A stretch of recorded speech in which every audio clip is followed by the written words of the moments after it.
Hello friends, कैसे हैं आप सब। आशा करते हैं सभी अच्छे होंगे। तो स्वागत है आपका एग्जाम वॉरियर चैनल पे। तो फ्रेंड्स, हमने पिछली कक्षा में जो पहला अध्याय था वो तो उसमें ही हमने पूरा कर लिया है, समाप्त कर लिया है। और अभी हमारा नेक्स्ट अध्याय हम इस कक्षा में स्टार्ट करेंगे, जो है हमारा काल। यानी कि काल का अर्थ क्या होता है। काल होती है जो हमें किसी की मतलब स्थिति बताए और या फिर हालात बताए। ठीक है, ये तो आप जानते ही हैं। काल मतलब तीन होते हैं: भविष्य, वर्तमान काल, भूतकाल और भविष्यत काल। पहले हम एक छोटे से पॉइंट के ऊपर चर्चा करते हैं। ये क्या है? शब्द परिवर्तन की इकाई। शब्द परिवर्तन की इकाई। शब्द परिवर्तन की इकाई। शब्द परिवर्तन की इकाई में जो है चार आते हैं, चार शब्द आते हैं। वो कौन कौन से होते हैं? वो होते हैं, पहला होता है काल, दूसरा होता है कारक, तीसरा होता है लिंग और चौथा होता है हमारा वचन। इससे यदि हम कोई शब्द लिखें तो इन चीजों से हम शब्द को परिवर्तित कर सकते हैं। जैसे मैंने लिखा लड़की, ठीक है, उसको हम परिवर्तित करेंगे तो लड़का। इसमें चेंज हुआ। वचन लड़का या लड़के, इसमें चेंज हुआ है। कारक में भी ऐसे ही है और काल में भी ऐसी है। वही बात हम भूतकाल में बोले और वही बात हम भविष्यत काल में या वर्तमान काल की तरफ संकेत करें तो उसमें काल में परिवर्तन हो जाएगा। ठीक है। काल की परिभाषा होती है क्रिया का वह परिवर्तित रूप जो उसके होने अथवा समय के बारे में, करने का समय क्या है और उसकी पूर्णता या अपूर्णता का बोध कराता है, उसे काल बोलते हैं। ओके। काल के प्रकार कितने होते हैं? 3 प्रकार होते हैं। ये मैंने आपको बताया था शुरुआत में भी कि काल 3 प्रकार के होते हैं। पहला होता है हमारा वर्तमान काल। वर्तमान काल। दूसरा हो गया भूतकाल। तीसरा होता है भविष्य काल। ये किस चीज को मतलब इन्हें कैसे हमें पता चले कि किसमें क्या चीज आती है, तो वो मैं आपको बताऊंगी। बीता हुआ, इसमें आता है हमारा जो चल रहा है समय, प्रेजेंट में यानी कि वर्तमान में। इसमें आता है बीता हुआ समय।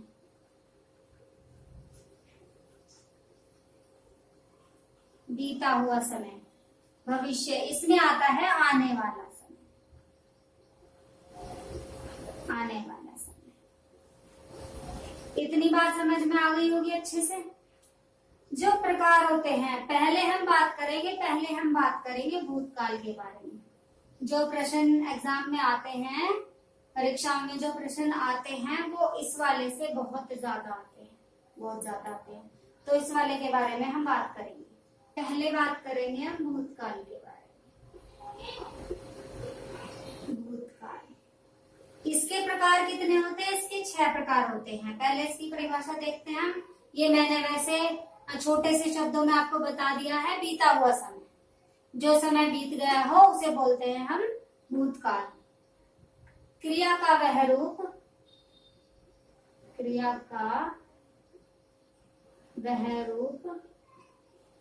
जो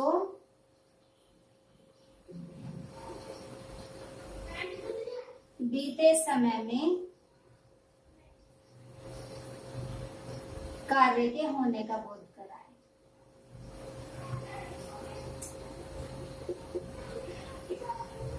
कार्य के होने का बोध कराए, उसे हम क्या कहते हैं? भूतकाल कहते हैं। इसके भाग कितने होते हैं? इसके 6 भाग होते हैं और इन्हीं के बारे में हम आज की कक्षा में वार्ता करेंगे। पहले इसमें पहले कौन सा होता है? सामान्य भूतकाल।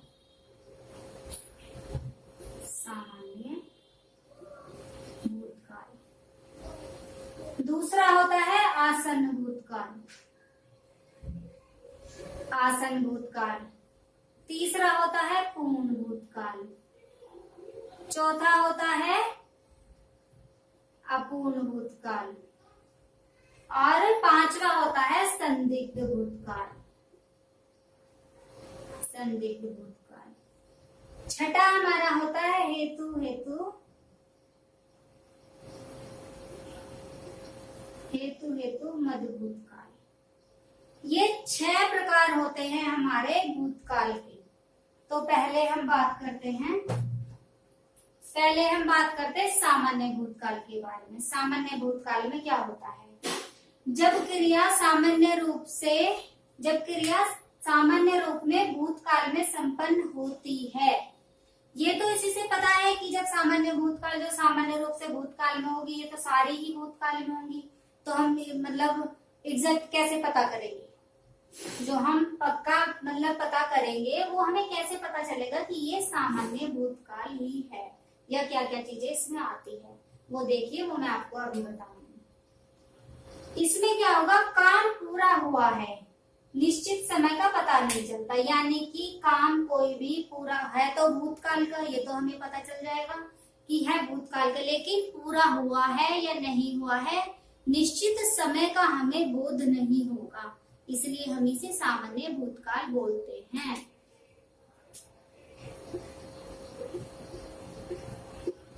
निश्चित समय का बोध नहीं होगा, निश्चित समय का बोध नहीं होगा।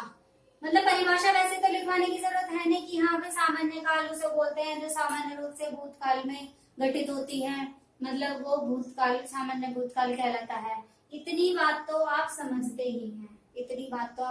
ही हैं, तो जो मतलब महत्वपूर्ण चीजें हैं और जो चीजें मतलब आ सकती हैं वही चीजें मैं यहाँ पे लिखवा रही हूँ आपको, ठीक है।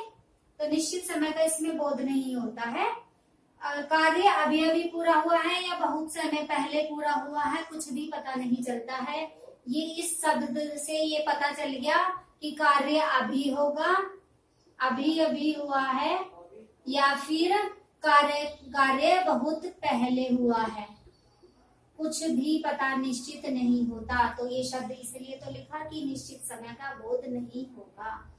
जैसे इसके उदाहरण क्या होंगे, जैसे हम उदाहरण देखते हैं इसके, राम ने अखबार पढ़ा, राम ने अखबार पढ़ा। तो इस चीज का आपको पता चला राम ने कब अखबार पढ़ा, अभी अभी पढ़ा था या बहुत पहले पढ़ लिया है, कुछ पता नहीं चला हमें। आशा करते हैं इतनी चीजें आपको बहुत अच्छे से समझ में आ गई होगी। उदाहरण देखते हैं, एक दो और उदाहरण देखिए। जैसे मैं लिखूं, राजा ने आदेश दिया, राजा ने आदेश दिया। इसमें पता चला कि राजा ने कब आदेश दिया, किसी को अभी अभी आदेश दिया है या फिर बहुत पहले दिया है, ठीक है। लेकिन ये काम हो चुका है और ये अखबार वाला भी ये काम हो चुका है, ये इसलिए भूतकाल में है। ये काम हो चुका है लेकिन हमें समय निश्चित नहीं है, समय का हमें ज्ञान नहीं है। तो एक दो उदाहरण और देखते हैं। नीरजा ने कहानी सुनाई, नीरजा ने कहानी सुनाई। तो इसमें भी समय का पता नहीं है, कहानी सुनाई जा चुकी है लेकिन हमें समय का ज्ञान नहीं है कि कब। सामान्य भूतकाल हमारा समाप्त हो गया, लेकिन इसमें मैं कुछ चीजें आपको बताऊंगी, नोट पॉइंट करके लिखिएगा। वो चीजें क्या हैं, इसमें पहली है नोट पॉइंट। इसमें पहला है, यदि कर्ता के साथ ने विभक्ति हो तो काल सदैव भूतकाल होता है। देखो ने विभक्ति है, इसमें भी ने विभक्ति है, इसमें भी ने विभक्ति है, यानी कि कर्ता के साथ ने विभक्ति अगर हो तो सामान्य भूतकाल होगा। ये चीजें हमने देख ली हैं। इसमें देखो, इसमें भी है, इसमें भी है और इसमें भी है। एक और देखते हैं, यदि कर्ता के साथ में, कर्ता के साथ में, ये भी नई विभक्ति के लिए है। नई विभक्ति हो तो क्रिया सदैव सकर्मक होगी, सकर्मक होगी।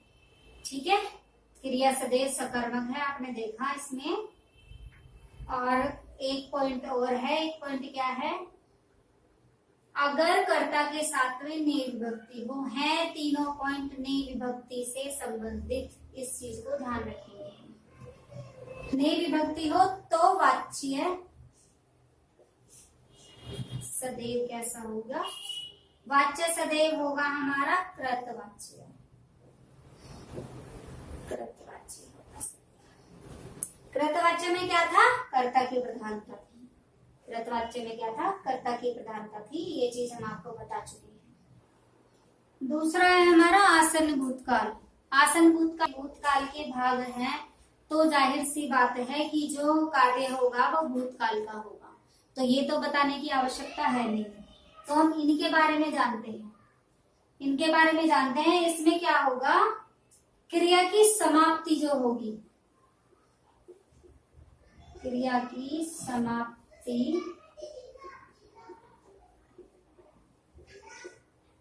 निकट भूतकाल में होगी, निकट भूतकाल में होगी, यानी कि बीते समय में कार्य अभी अभी पूर्ण हुआ है, कार्य अभी अभी पूर्ण हुआ है, बीते समय में कार्य अभी अभी पूर्ण हुआ है, तो ये आसन्नभूत होगा। इसके उदाहरण देखते हैं, उदाहरण देखते हैं। उदाहरण होंगे इसके, मैंने खाना खाया है, मैंने खाना खाया है, यानी कि मैंने खाना खा लिया है, तो भूतकाल में हो चुका है, और खाया है यानी कि खा चुके हैं, तो अभी अभी खाया है। एक दो उदाहरण और देखिए, राम ने अखबार पढ़ा है, राम ने अखबार, राम ने अखबार पढ़ा है। और एक आधा उदाहरण और देखिए, राजा ने आदेश दिया है, राजा ने आदेश दिया है। इसमें हमें पता चल गया, ये उदाहरण हमने उसमें देखे थे, राम ने अखबार पढ़ा, समय निश्चित नहीं है वाक्य भूतकाल का।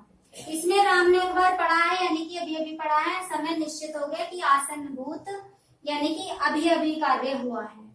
इतनी बातें समझ में आ गई। इसमें एक चीज होती है जो इसमें पॉइंट है, इसके जो बाद में आएगा, इसके बाद में हम एक पहचान के लिए भी इसे याद रख सकते हैं कि है आएगा, है या है। इतनी बात तो आप समझते होंगे कि एक है जो होता है बहुवचन के लिए उपयोग होता है, और एक का होता है हमारा एक वचन के लिए, एक का एक वचन के लिए प्रयोग होता है। ठीक है, तीसरा भाग होगा हमारा पूर्ण भूतकाल। क्रिया का वह रूप जिससे क्रिया की समाप्ति में स्पष्टता आए,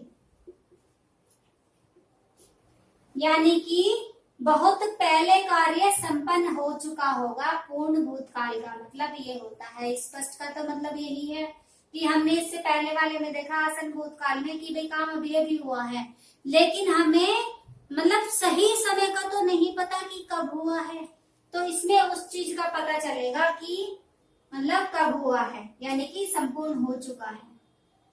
जैसे मैं लिखूं, राम ने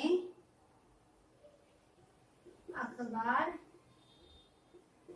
पढ़ा था, इससे आपको पता चल गया होगा कि इसमें ये वाला शब्द आएगा, यानी कि बाद में था, थी, थे, ये वाले शब्द आएंगे हमारे इसमें। मोहन ने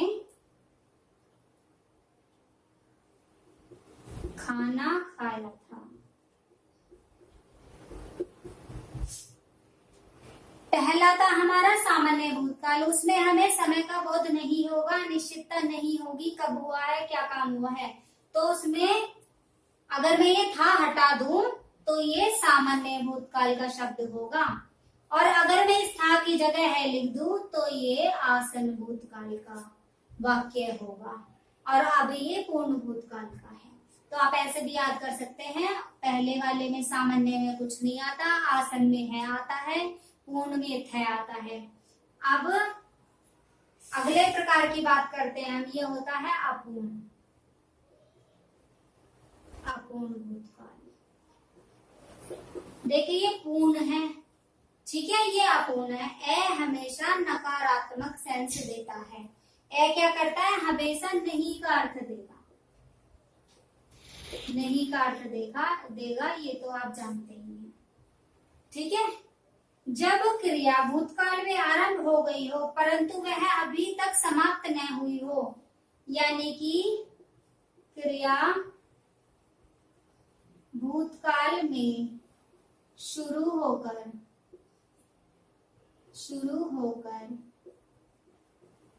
अभी तक चल रही हो। अभी तक समाप्त नहीं हुई का मतलब यही तो होगा कि अभी तक चल रही हो। क्रिया भूतकाल में क्रिया भूतकाल में शुरू होकर अभी तक चल रही हो या फिर अभी समाप्त ना हुई हो। जैसे मैं लिखूं उदाहरण, राम जा रहा था, राम जा रहा था, कि था आ गया तो हम कह दे पूर्ण भूतकाल हो गया, ये नहीं। इसे वाक्य को पढ़िए आप ठीक से, राम जा रहा था, यानी कि जब मैंने उसे देखा वो जा रहा था, तो अभी भी वो जा ही रहा है। क्रिया शुरू हो चुकी है लेकिन समाप्त नहीं हुई है, जारी है, चल रही है। और उदाहरण देखें, रंजना नाच रही थी, रंजना नाच रही थी। और उदाहरण देखें, राम अखबार पढ़ रहा था,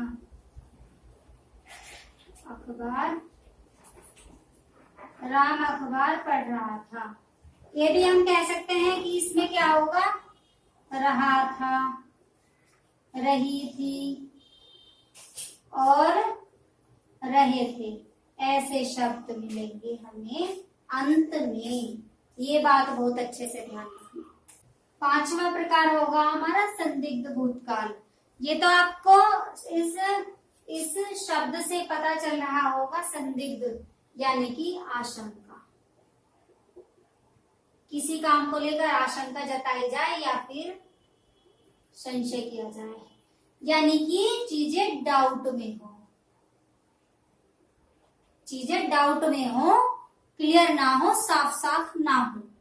इसमें क्या होता है, ये तो मैंने आपको बता ही दिया कि कार्य तो बीते हुए समय में होगा, लेकिन जो कार्य में होगी आशंका जताई जाएगी, संशय होगा कि ये क्या है, मतलब कार्य हुआ है या होगा, क्या चीज होगी, इसमें ये पता चलेगा, ठीक है। उदाहरण देखते हैं, उदाहरण मैं देखूं, इसमें होगा, जैसे मैं लिखूं उदाहरण,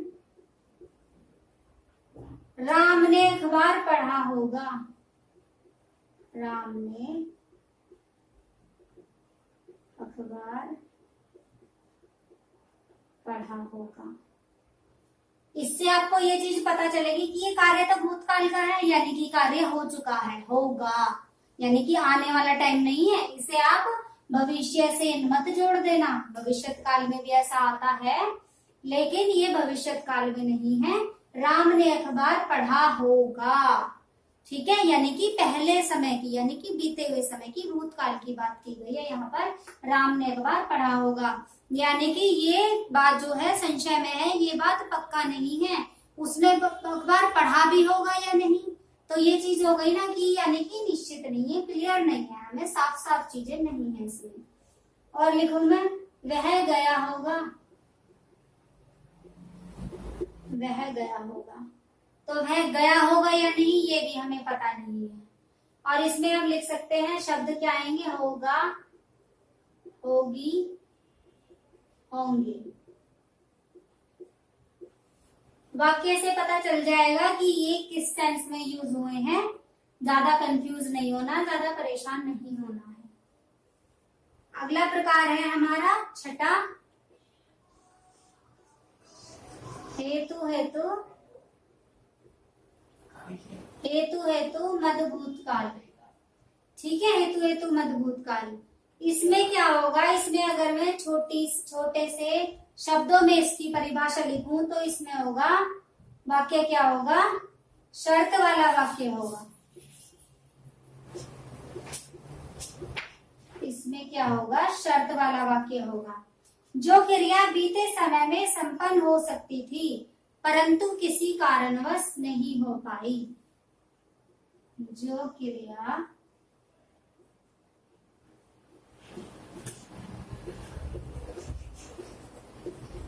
बीते समय में संपन्न हो सकती थी किंतु किसी कारणवश नहीं हो पाई। बीते समय में क्रिया हो सकती थी किंतु किसी कारणवश नहीं हो पाई है, वो होगा हेतु हेतु मध्य भूतकाल, यानी कि शर्त वाला वाक्य होगा। शर्त वाला वाक्य कैसे होगा, ये हम देखते हैं कि शर्त वाला वाक्य कैसे होगा। यदि आप पढ़ते तो पास हो जाते, यदि आप पढ़ते तो पास हो जाते। समझाऊंगी, पहले उदाहरण देख लीजिए। दूसरे के ऊपर डिपेंड हैं दोनों वाक्य। कैसे, यदि आप पढ़ते तो पास हो जाते, यानी कि यदि आप पढ़ते तो तभी तो पास होते, एक काम नहीं हुआ तो दूसरी चीज कैसे होगी, तो ये शर्त हो गई। मतलब क्रिया पूरी हो जाती, कार्य पूरा हो जाता, लेकिन किसी कारणवश नहीं हो पाया। जब पढ़े नहीं है तो पास भी नहीं हुए, इसलिए नहीं हो पाया ये। ठीक है, अगला देखें। यदि विभोर समय पर स्टेशन पहुंचता तो गाड़ी न छूटती। यदि वह समय पर स्टेशन पहुंच जाता तो गाड़ी नहीं छूटती, यानी कि काम दोनों जो है हमारे उसके भूतकाल के हैं, लेकिन शर्त है, निर्भर करता है इस पर कि यदि काम ये टाइम से होता तो काम जो पूरा है वो हमारा तभी तो होता, एक दूसरे के ऊपर निर्भर हो गए। ठीक है, तो ये भूतकाल हमारा पूरा समाप्त हो गया है। अगली कक्षा में पढ़ेंगे हम वर्तमान काल। वर्तमान काल और भविष्य काल के बारे में बात करेंगे हम इससे आगे वाली कक्षा में। ठीक है, तो अगर चैनल से नहीं जुड़े हैं तो चैनल को सब्सक्राइब कीजिए, वीडियो को लाइक और शेयर करें अगर पसंद आई हो तो मिलते हैं अपनी अगली कक्षा में। तब तक के लिए पढ़ाई करते रहिए अच्छे से और अपना ध्यान रखिए। ठीक है, धन्यवाद।